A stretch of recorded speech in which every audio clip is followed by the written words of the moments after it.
Nei, hæ krakkar, gaman að sjá ykkur. Ég heiti Einar Einstaki og ég er töframaður. Og meðan ég var að labba var ég að rifja upp sögu sem ég lærði þegar ég var á ykkar aldri. En sagan, hún fjallar kúreka sem var að fara milli tveggja bæja á hestinum sínum. Og á miðri leið þá uppgötvaði hann að hesturinn hans, hann haltraði. Þannig að hann steig að baki og leit undir hófan á hestinum. Veitu hvað hófar eru? Hófar eru fæturnir á hestinum.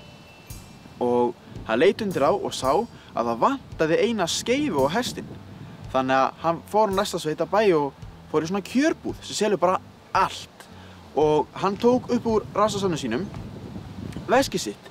En málið var að hann búinn að sitja svo lengi á rassinum að hann var orðið svolítið heitt að þegar hann opnaði veskið þá kviknaði í veskinu. Og það eina sem hann náði að bjarga úr veskinu var 500 kall. Og svo ætlaði hann að fara að borga fyrir skeifina. En bóðamarinn segir, þú fær ekkert skeifu á 500 kall, skeifan kostar 1000 kall.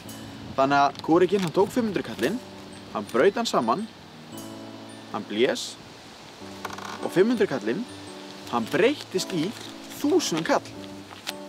Og svo ætlaði kúrekinn að fara að borga skeifina, en þá segir búðamarinn, nei, þú kaupir ekkert eina skeifu, þetta er selt í pakningum, það eru 4 stykki í pakka og 4.000 eru 4.000.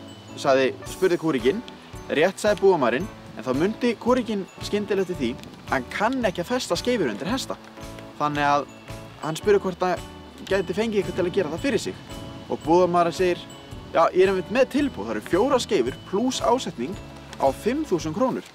Þannig að kúrekinn, hann tók 1000 kallinn, hann braut hann saman, hann blés